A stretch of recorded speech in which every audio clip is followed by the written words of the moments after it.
Nou boeien, ik ben Tiemen. Ik maak je kookvideo's, ik ben chef-kok en ik ben gek van lokale producten. Hoi, ik ben Tiemen, ik ben chef-kok. Zo lekker is het. We hebben alle keer wel eens een stukje droge was dan. Of een blokje nageltjes. Maar waar komen deze nou eigenlijk bij? En waarom is het Fries? Dat ben mijn vraag in deze serie. Vind je dat het lekkerst? Hou je wel van worst? Hoe ouderwets weer.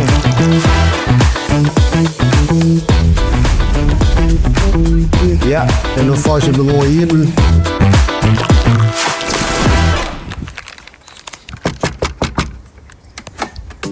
Nou boeien. Nou, doe je. Beppe, ik ben in dubio. Ik ken droge was man om. Oh, geweldig, joh. Heeft u wel waar, man? Ik nog. Ja.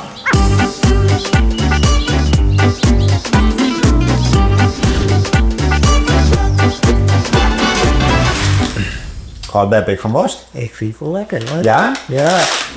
Wat is nou voor Beppe de perfecte droge worst? Nou, wacht tussen beiden. Het moet net serveerd werden. Nee. Dus dit is wel lekker, dat zag. Ja toch? Ja. Nou, zou maar zijn pro, Beppe. Kreeg je nog vroeger ik wilde dan? Zulke was die kregen even gewoon net, ja. Dus lang weten dat Beppe een borstje hadden hebben. Nou, net sokken. En welke hoor je? De Grutte of de Lietse? Ja, de Grutte natuurlijk. De Grutte. Ja, dat is zo weg. Nou, dankjewel. Een stukje en dan is proost. Troost. Hij smaakt het goed. Hij met wat droger. En met wat droger, hè? En dat is voor Beppe het best dus. Iets harder. Ja, vind ik wel. Ja, natuurlijk. Ik ben eigenlijk wel heel erg benieuwd wat de meesten op straat vinden. Wat ze nou, ja, een hudde wast willen of een zachte wast. Ja, nou, daar ben ik benieuwd naar. Ja. Ja, hè? Tussen beiden vind ik het lekkerst. Nou, dat is goed. Dan neem maar die keer mee. Ja. En dan geven we de strut op. En nu hebben we het letterboek. En dan ben ik benieuwd wat ze even zeggen.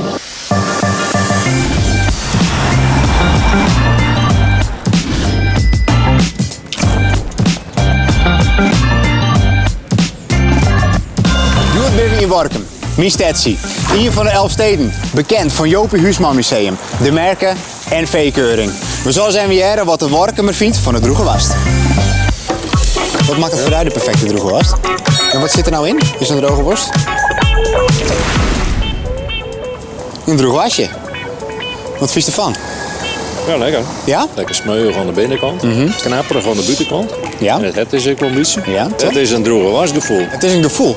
Goeie. Ja? Wat is er zo goed aan? Smeuig. Hou je wel van worst? Ik hou wel van worst, ja. Jawel hè? En wat zit er nou in? Is een droge worst? Vlees. Ja, nee, mooi. Goed antwoord. Ja. Wist u ook waarom wij Friesen zo gek binnen dan op droge worst? Nou, ik zoek het niet. Nee hè? Nee. Want het is toch altijd wel Friese droge worst, hè? Maar dan wordt droge wasje lijst ik wel. Ja? Ja. Wat is dat dan? Een graan wasje soms. Waar komt zit soort goede dingen. Hè? Ja, dat is hier niet wat zeker is. Tildes bedromen. Dit is wel lekker. En dit is eigenlijk een beetje een perfecte combinatie. Zo. Dat is een perfecte Ja, ik ben een beetje positief, maar Oh, nice. Dan moest het hartstikke geil worst. ja, neem ik ietsje mooi. Let's go! De Workumer droge worst. Wat maakt dit nou zo speciaal? We zijn bij Thijs van der Meer de keurslager en we zijn heel erg benieuwd naar zijn mening.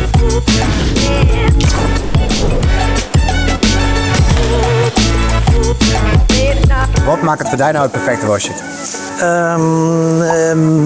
Ik zou hem zelf ietsje langer terugdroegen, waar er ietsje steviger wordt, daar hou ik wel van. Ja. Wordt er ik altijd wel ietsje zoeter van, maar oké, dat vind ik dan wel lekker. Lekker hè? Ja, wij verkopen ze vrij zacht. Zacht. Ja, Wol hè? dat hebben de meesten het lauwst, dus. Want dat is belangrijk voor de Workumer toch?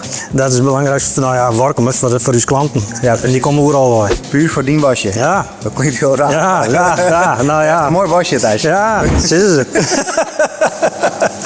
Ja, dat is het Workumer droge wasje. Ja, oorskomst bij het Friese droge wasje. Dus en dat is heel wat oors dus. Nou, heel wat, maar dat kenmerkt zich weer terug het Riki. Juist, want daar ben ik al jaren bezig. Ja, Van hoe lang? vanaf 2004 was hij eigen ondernemer. Ja. En uiteindelijk al slachter sinds de jaren 70. Dus dat is een mooi koft. Dat is wel een mooi skoft, ja. Hoeveel van die droge was de verkepers dan nou op een dag? Dan praat je rond per 100. Per 100 hè? Ja. En die maken ze dus elke dag hier vers. Ja, iedere dag productie, iedere dag droegie. Ja. Dan moeten we natuurlijk nog geen proeven. Ja, Nou, doen we. hij is net een wiert inderdaad, net dat droeg ik. Zelf ben ik daar net voorstander van. Nee, zacht. Alles is zacht, vlees is zacht, het spek is zacht. Dus Ja. het eet makkelijk vult. Goed bekruurd. Doet niks hangen. En nou zit er nog één ding op en dat is natuurlijk eventjes de worst zelf maatje. Ja, Dan we even zien of de jongens als ze 4 binnen. Let's go. Ja. Mooi, we kunnen droege was maar zien. Yes. Ja, we steken rijspek, die snijden we nu te middels. Nou, Oh? de carbonara is er ook gelijk erop. En dit zit er gewoon.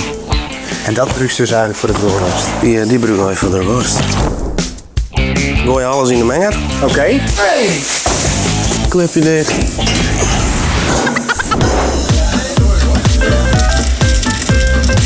Zeg maar terug, beetje. Bam.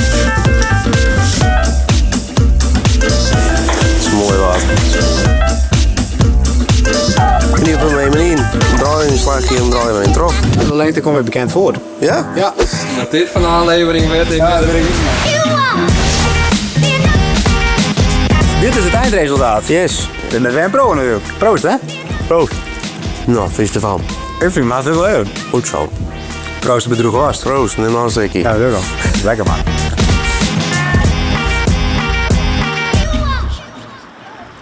Nou, goeie Beppe. Hallo. Hey. Weet je wel? Ja, best. En met jou? Best. Ben je lekker met de zakken bezig? Ik ben wel lekker met de zakken bezig. Ja, we hebben wat in het bestel. Ik ben hier het hele dode paard heeft. En we hebben alle mensen vregen wat ze nou van de droege was vonden. En zal ik je vertellen? Iedereen heeft een verschillende mening. Dat heb ik gedacht. Ja, hè? Ja, dat... De ene die vindt hem heel lekker, de oren die worden zacht. Ja. En daarna ben we nog naar de slagerij geweest, hebben we gezien hoe ze de droege was maken. Ja, ik nog. Hebben 90 kilo maken. 90 kilo. Ja, net best hoor. Nou ja, dat maken we iets kennen, nou. Ja, Dus, zeker weten. Nou, dat verkepen ze dus elke dag. Alsjeblieft. Ja, zo. Oh, nou.